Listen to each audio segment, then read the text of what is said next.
The Use of Wordplay in The God of Small Things by Hannah Call.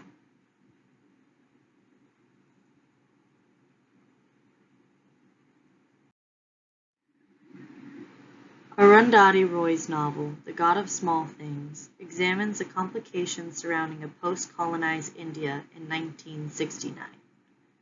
The story focuses on a family from Yemenum, India, specifically on the two young twins, Eshta and Rahel, to show their manipulation of the English language that is forced upon them.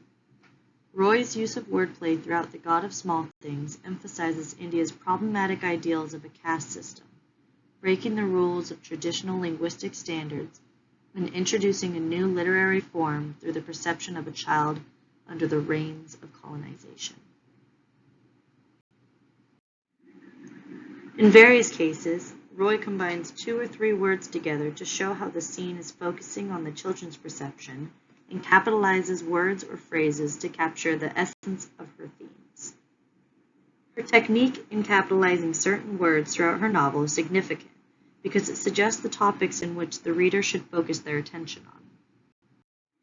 For example, in Chapter 8, Sophie Mole and Rahel are playing innocently as the housekeeper Kochu Maria observes her light-hearted behavior.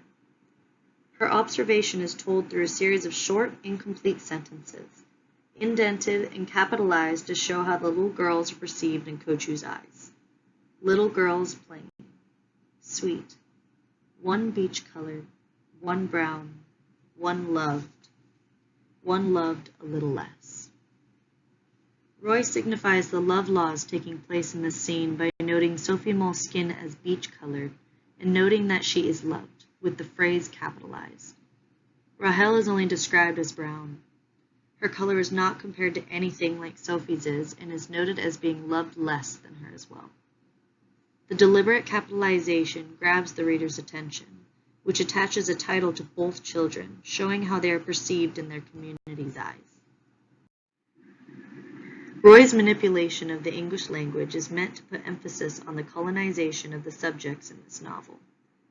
As the story bounces back and forth between the past and present, the childish wordplay that Roy uses sets the tone for the reader, making the reader well aware that we are looking through the lens of a child.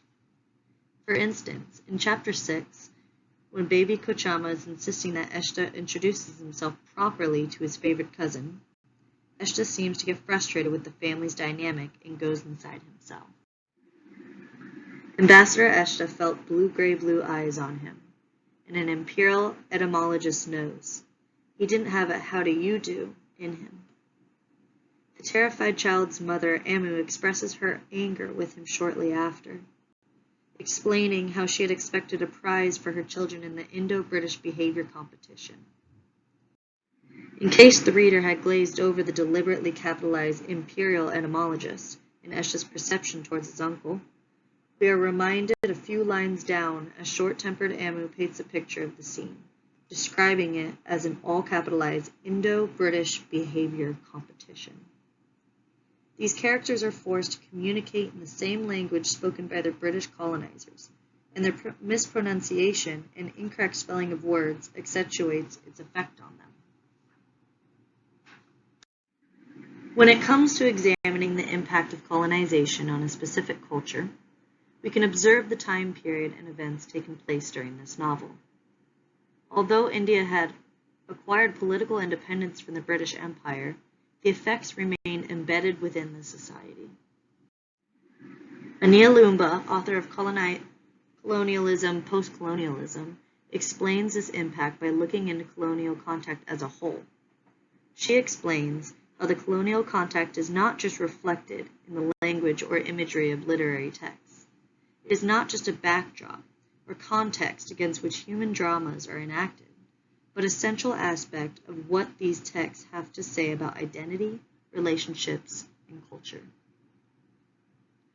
Although Roy's subtle wordplay throughout the novel may just seem like a child struggling to incorporate a foreign language into his vocabulary, these writing elements are deliberate and label his identity in a post-colonized region. By recognizing this, readers can follow the capitalizations and language complications of Roy's characters to lead them to the main themes of living within a colonized caste system.